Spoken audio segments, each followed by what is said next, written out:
गुरुर्ब्रह्मा गुरुर्विष्णू गुरुर्देवो महेश्वरः गुरुर्साक्षात् परब्रह्म तस्मै श्री गुरवे नमः. अवधूत चिंतन श्री गुरुदेव दत्त.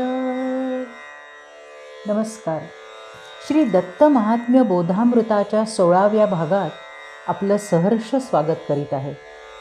श्री दत्तात्रेय अर्जुनाला शास्त्राभ्यासाचा उपदेश करताना गुरूंनी इंद्राला सांगितलेल्या कथा सांगत आहेत.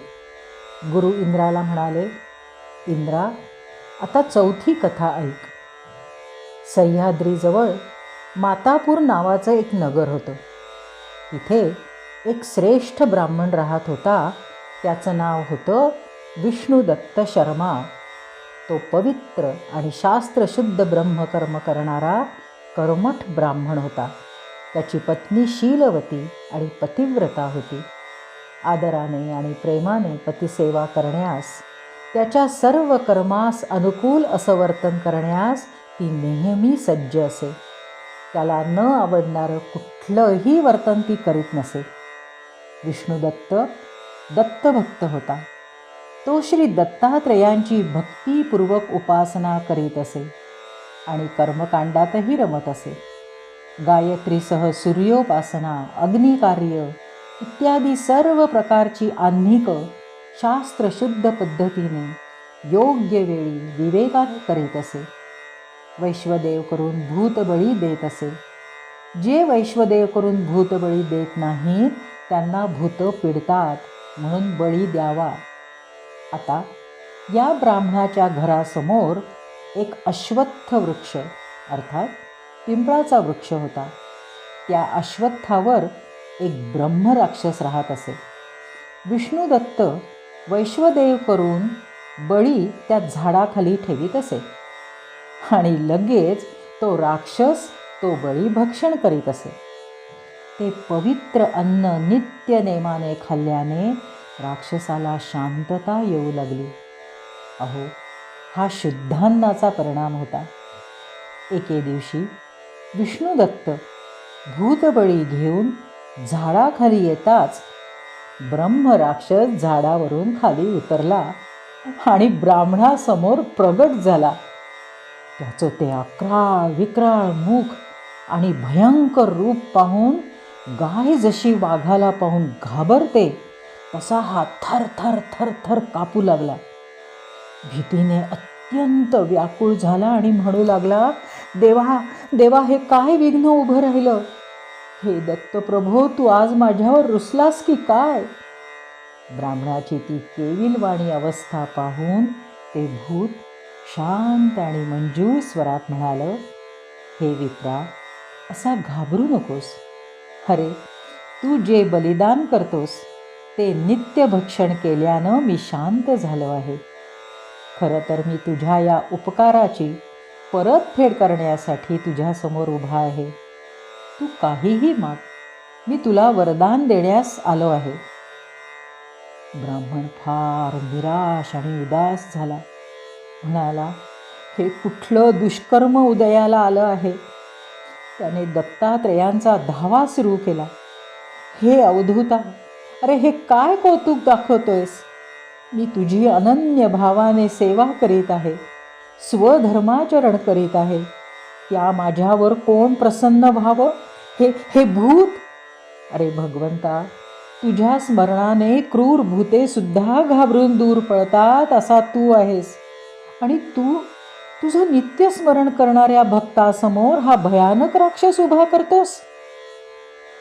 राक्षस पुन्हा अर्जवाने म्हणाला, ब्राह्मणा, असा काय विचार करतोस? तू जर शहाणा असशील तर असा दीनवाणा होऊ नकोस. तुझ्या मनातली शंका भीती अजिबात काढून टाक आणि कुठलंही अनुमान न करता वर माग बरं. अरे, मी तुझ्यावर खरंच अत्यंत प्रसन्न आहे. तसं त्याचं भय थोडंसं कमी झालं. तो विचार करू लागला, मी हा असा निपुत्रिक पुत्र मागावा तर त्याचं संगोपन करण्यासाठी धन हवं, धन मागावं तर ते राखण्यासाठी उत्तम घर हवं. एक ना दोन, काय मागावं याचा काही निर्धार होईना.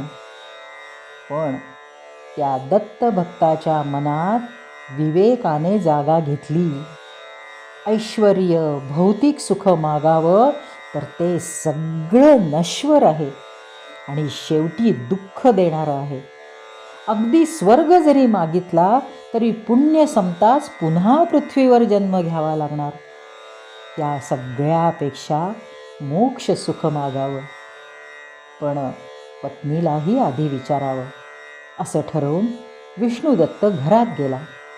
त्याने पत्नीला सगळी हकीकत सांगितली आणि जसा पती तशीच पत्नी. त्या विवेकी पत्नीने चटकन पर्याय सांगितला. पत्नी म्हणे प्राणेश्वरा, मागू नका नश्वरा. श्री दत्ताची भेटी करा, ऐशा वरा मागावे. प्राणेश्वरा, नश्वर अशी कोणतीही गोष्ट मागू नका. त्या भूताला म्हणावं, श्री दत्तात्रयांची भेट करवून दे. नाथ, हाच वर मागावा. अहो, श्री गुरुमाऊलींची भेट झाली की आपोआपच सर्व ईश्वरी गुणऐश्वर्य पदरात पडेल. यापेक्षा आणखी मोठी प्राप्ती कोणती? अहो, त्यांच्या भेटीसाठी योगी तपस्वी तळमळतात. त्यांची भेट होताच सगळे देवही भेटतील आणि दैवी गुणसंपदा आपली कधीच साथ सोडणार नाही. मग सगळी आटापिटीही कमी होईल, हो की नाही? आपल्या प्रिय सुशील पत्नीचं ते सुंदर भाषण ऐकून ब्राह्मण प्रसन्नपणे म्हणाला, हो ग हो, आपल्या आराध्याचं दर्शन होणं हेच शहाणपणाचं मागणं आहे. तसंच करूया. तो शीघ्र बाहेर आला आणि राक्षसाला म्हणाला, हे भूता, मला श्री दत्तात्रयांचं दर्शन होण्याचं वरदान दे. भूत दचकून म्हणालं, काय? अरे बाबा, त्यांचं नाव ऐकलं तरी आमचा थरकाप होतो. पण ठीक आहे, तुझ्यासाठी मी हे करीन. तुझ्या उपकारांची परतफेड नाही केली तर मीच माझा धिक्कार करीन. मी प्रयत्न करून तुला त्यांचं नक्कीच दर्शन घडवीन. तू थोडा धीर धर. पण ते दिसताच मात्र धैर्याने त्यांचे चरण घट्ट पकड. तो नाना रूप धर, देवादिका दुर्धर. भक्तिगम्य योगीवर, जया निर्धार मिळे तया. अरे बाबा, तो अत्यंत नाटकी आहे. नाना रूप धारण करतो. देवादिकांनाही त्याला जाणता आलं नाही की त्याच्यावर विजय मिळवता आला नाही, असा तो अगम्य आहे, गूढ आहे. पण विप्रा, तो केवळ निस्सीम भक्तीने आकळतो बरं. कारण त्याची अनन्य भक्ती करणाऱ्यांच्या तो अधीन होऊन जातो.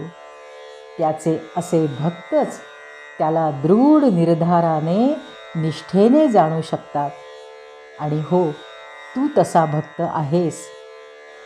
जरी होईल दर्शन, तरी कृतकृत्य जीवन. निज कुला उद्धरोन, घेईल निर्वाण मानव. विप्रा, जर तुला त्यांचं दर्शन झालं तर तुझं जीवन कृतार्थ होईल. तुझ्या सर्व कुलाचा उद्धार होईल. तुला मोक्षप्राप्ती होऊन तुझं जीवन कृतकृत्य होईल. एवढं बोलून तो ब्रह्म राक्षस अदृश्य झाला. ब्राह्मण क्षणभर आश्चर्यचकित झाला. पण आता त्याला दत्त भेटीची ओढ लागली. दत्त भेटीची आस मनात घेऊन मुमुक्षू मनाने तो दैनंदिन जीवन सुरू केलं त्याने. पण मन दत्तचरणीच लीन होतं. एकदा एका दारूच्या दुकानात राक्षसाने श्री दत्तात्रेयांना पाहिलं. ते दत्तच असल्याचं त्यानं जाणलं आणि लगेच विप्राला येऊन सांगितलं, विप्रा, अजिबात मागे पुढे पाहू नकोस. श्री दत्तचरण धर. शंका घेतलीस की त्याच क्षणी ते चरण तुला दुरावतील. ते बघ त्या मद्याच्या दुकानात ते उन्मत्तपणे फिरत आहेत. दृढ निर्धाराने त्यांचे पाय घट्ट पकड. जा त्वरा कर. ब्राह्मण धावत पळत श्री दत्त गुरुदत्त जप करीत त्या दारूच्या दुकानात आला. तर मद्य पिऊन झिंगलेला, अंगाला प्रचंड दुर्गंध आणि सर्व अंगावर माशा घोंगावतायत अशा त्या दारुड्याला पाहून ब्राह्मणाने डोक्याला हात लावला. शिव शिव, हा माझा अवधूत आहे? छे छे छे छे, त्या भूताच्या बोलण्याला उगीच भुललो. असा कसा काय दत्त ठाऊक असणार त्याला? मी या गलिच्छ दारुड्याचे पाय धरले तर लोक मला हसतील. झालं. मनात विकल्प येण्याचा अवकाश. ते मद्यपी रूपातले भगवंत अदृश्य झाले. ते अदृश्य होताच मात्र विष्णू दत्त एकदम सटपटला. मासा जसा पाण्याविना तडफडतो तसा तो दत्त दर्शनाविना तळमळू लागला. अरे रे, कसा मी असा दुर्दैवी? जर हा दारुड्या किंवा उन्मत्त असता तर असा अदृश्य झाला नसता. राक्षसाच्या बोलण्यावर मी विश्वास ठेवला नाही. त्याने मला निक्षून हाच दत्त आहे म्हणून सांगितलं होतं. अरे रे, कोणतं दुष्ट कर्म आड आलं बरं? आता त्या भूताला कसं तोंड दाखवू? कसा मी हा अमूल्य ठेवा दवडला? पत्नी सुद्धा मला भक्तिहीन म्हणेल. असा नाना तऱ्हेने पश्चाताप करीत अनुतप्त होत विष्णुदत्त घरी परतला. भूताने खरोखरीच त्याच्या बोलण्यावर विश्वास न ठेवल्याने त्याचा धिक्कार केला. पण पुन्हा शांत होऊन ते म्हणालं, जाऊ दे, आता पुन्हा मला श्री दत्त प्रभू दिसले तर तुला दुरूनच दाखवेन. अगदी सावध राहून तू त्यांचे चरण दृढ धर. ब्राह्मणाचा अनुताप दिवसेंदिवस वाढत होता आणि एक दिवशी स्मशानामध्ये कुत्र्यांबरोबर खेळत बसलेले योगेश्वर ब्रह्मराक्षसाने पाहिले आणि विप्राला हाक मारून म्हणाले, विप्रा, आता भुलू नकोस हं. अरे बाबा, तो योगीश्वर आहे. आत्मारामाला तो जाणतो. नव्हे, तोच आत्मस्वरूप असून या विश्वात राहून आत्मक्रीडाही तोच करतो. अरे, सगळे मुनिजन मोक्षार्थ ज्याचं भजन करतात ते मुक्तीचं धाम तोच आहे. असा आश्चर्याने बघू नकोस. तुला असंच वाटतंय ना की जो सगळ्यांना अगम्य आहे त्याला हे भूत कसं काय जाणतं? विप्रा, ही भूताची शक्ती नाही बरं. अरे, मी एक ब्रह्मराक्षस आहे. अर्थात पूर्वजन्मी मी श्री दत्त प्रभूंची अनन्य भक्ती केली. सर्व शास्त्र वेद विद्या पारंगत असा मी ब्राह्मण होतो. तपस्वी होतो. अनेक सिद्धी प्राप्त होत्या.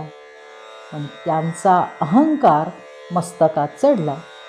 स्वतःला श्रेष्ठ समजण्याच्या नादात इतर ब्रह्मवृंदांचा घोर अपमान करण्याचा अक्षम्य प्रमाद माझ्याकडून घडला. त्या महापातकाचं, त्या दुष्कर्माचं फळ म्हणून हा असा ब्रह्मराक्षस होऊन राहिलो आहे. माझ्या पूर्वपुण्याईने मला माझ्या तपाचं, विद्यांचं विस्मरण झालं नाही. तसंच तपाचं सामर्थ्य आजही माझ्याजवळ आहे. विष्णुदत्ताचा त्याच्यावर आता पूर्ण विश्वास बसला होता. तो निशंकपणे स्मशानात गेला. पण त्या नाटकी प्रभूंनी पिसाट होऊन त्याच्यावर हाडं फेकून मारायला सुरुवात केली. अरे बापरे, हा आपल्याला मारून टाकील या भयाने तो जीव घेऊन पळत सुटला. भूताने त्याची फार निर्भत्सना केली. तो म्हणाला, मिथ्या भूत देहा भुलून पाप्या देवा देशी सोडून तथापि दावितो अजून या पुढे जाण दैव तुझे. अरे मूर्खा पापी ब्राह्मणा, जो शाश्वत सत्य परमात्मा तिथे बसला होता त्याला सोडून दिलंस. आणि कशासाठी? या नश्वर असत्य मिथ्या देहासाठी. या अशाश्वत देहाच्या प्रेमात पडलास आणि धावत सुटलास. असो, आता मात्र फक्त एकदाच तुला मी दत्त दाखवीन, नंतर तू आणि तुझं नशीब. पुन्हा एके दिवशी ब्रह्मराक्षसाने श्री दत्त प्रभूंना स्मशानात पाहिलं आणि ती वार्ता विष्णुदत्ताला येऊन सांगितली. पत्नी म्हणाली, नाथ, आता त्यांना धैर्याने सामोरे जा. विप्र म्हणाला, हो, आता मी धीर सोडणार नाही. त्यावर भूत म्हणाले, जर योगेश्वर प्रसन्न झाले आणि वर माग म्हणाले तर नम्रपणे सांग. माझ्या घरी दर्शश्राद्ध आहे, त्याचं आमंत्रण देण्यासाठी मी आलो आहे. तुम्ही त्याचा स्वीकार करा असा वर माग. बरं तर, असं म्हणून सगळा धीर गोळा करून अत्यंत ओढीने तो स्मशानात आला आणि पाहतो तर प्रभू मेलेल्या गाढवाचं मांस तोडून कुत्र्यांना आणि कावळ्यांना टाकीत होते. विद्वान ब्राह्मण मनात समजला की आपण ज्या शरीराच्या मोहात पडलो त्या शरीराचं मेल्यानंतर या गाढवाच्या शरीरासारखेच कुत्रे कावळे लचके तोडतील. ज्या शरीराच्या रक्षणार्थ मी प्रभूंना सोडून पळालो ते तर क्षणभंगूर आहे.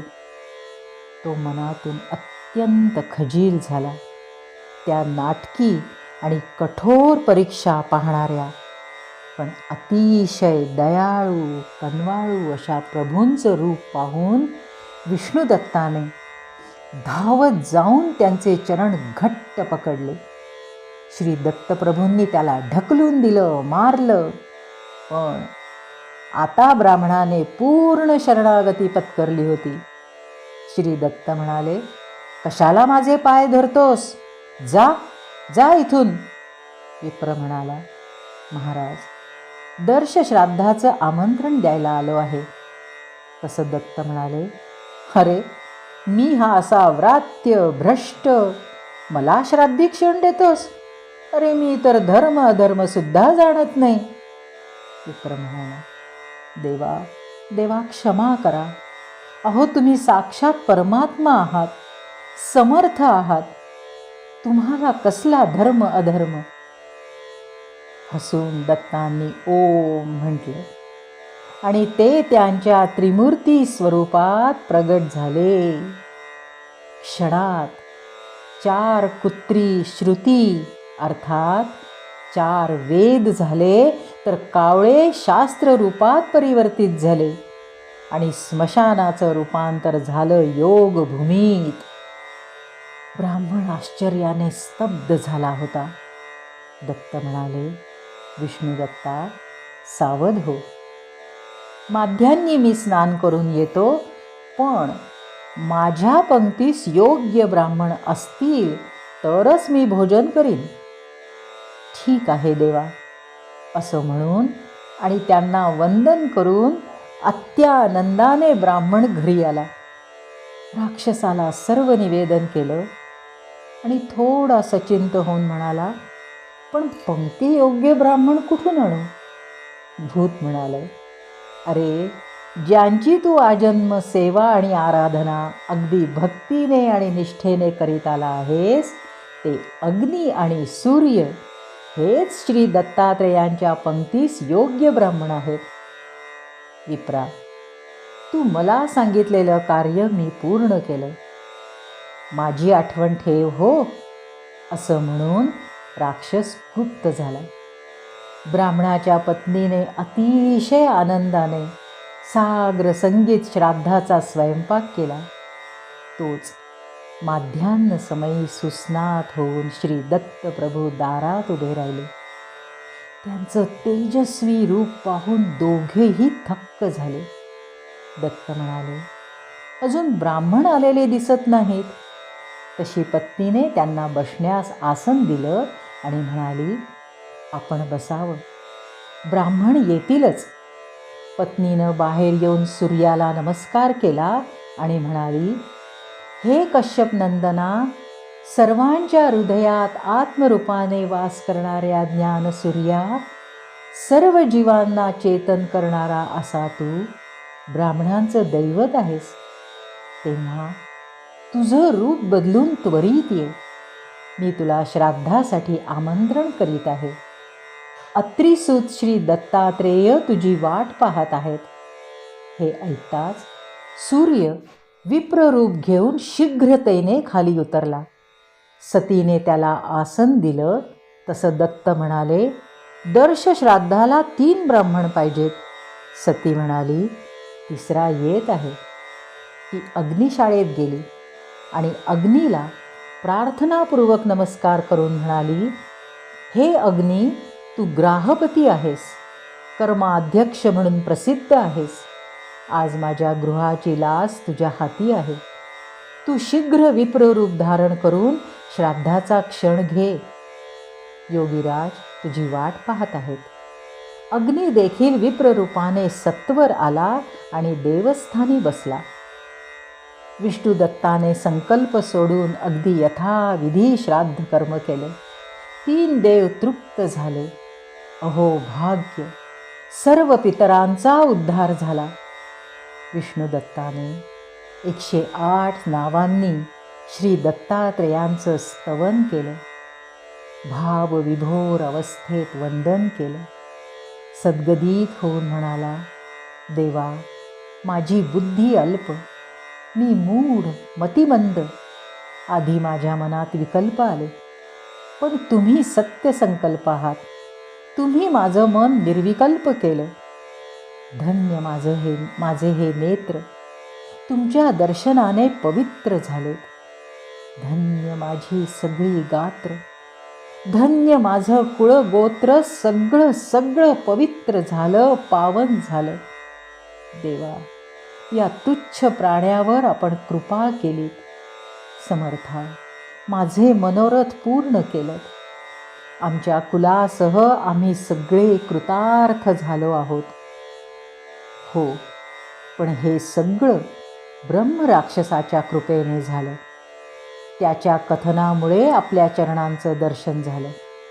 श्री दत्तगुरू प्रसन्नपणे म्हणाले, अरे, तो राक्षस माझा भक्तच आहे. त्याच्या दुष्कर्मामुळे आणि दुर्दैवामुळे त्याला दुर्गती प्राप्त झाली. आता हे उष्टभोजन तू त्याला नेऊन दे. ते खाताच त्याला सद्गती प्राप्त होईल. आणि विष्णुदत्ता, तूही स्त्रियेसह मुक्त होशील. विप्रा, माझी भक्ती ही अत्यंत दुर्लभ आहे. तुझ्या भाग्याने ती तुला प्राप्त झाली. आता तू ऐहिक भोग भोगून सायुज्य निर्वाण घेशील. असं म्हणून श्री दत्तात्रेयांनी विष्णुदत्ताला परोपकारार्थ विद्या दान केल्या. सूर्याने मनात इच्छा होईल तिकडे जाणारं विमान दिलं आणि अग्नीने भाग्यसंपदा बहाल केली. तिघांनी त्या दाम्पत्याचा निरोप घेतला आणि अंतर्धान पावले. शास्त्र शुद्ध कर्म करून विष्णुदत्त आणि त्याची पत्नी सुशीला यांना जीवनमुक्ती प्राप्त झाली. गुरु म्हणाले, इंद्रा, जो शास्त्राचं वर्म जाणतो तो धर्मफळाचा असा अधिकारी होतो. जो दत्त भगवान स्वतंत्र आहे, मुक्त आहे, तो भक्ताच्या प्रेमाने असा बद्ध होतो आणि त्यांच्या अधीन होतो. आत्तापर्यंत यज्ञाच्या हवीरभागाचं सेवन करून जो तृप्त झाला नव्हता, तोच दत्त सतीच्या हातचं श्राद्धान्न खाऊन तृप्त झाला. धन्य ती सुशीला, जिनं आग्रहानं 3 देवांना स्वहस्ते वाढलं. धन्य तो विष्णुदत्त. श्री दत्त भक्ती करून त्याने चित्तशुद्धी केली आणि आत्मस्वरूपाची प्राप्ती करून पूर्ण कुळाचा उद्धार केला. आणि धन्य तो राक्षस, ज्याने स्वतःचा उद्धार केलाच, पण विष्णुदत्ताची, गुरुदेव दत्तांशी भेट घडवून त्याचाही उद्धार केला, त्याचंही परमहित साधलं. कारण श्री दत्ते विष्णुदत्तावर अनुग्रह केला हा थोर. करावया परोपकार, दयेने वर विद्या दिधल्या. श्री दत्तात्रेयांनी विष्णुदत्तावर विशेष अनुग्रह केला, अर्थात शक्तिपात दीक्षा देऊन कृतार्थ केलं. तसंच दीक्षा देण्याचे अधिकारही प्रदान केले. सद्गुरुपद बहाल केलं. याशिवाय परोपकारार्थ मंत्र, तंत्र, शास्त्रादी विद्याही बहाल केल्या.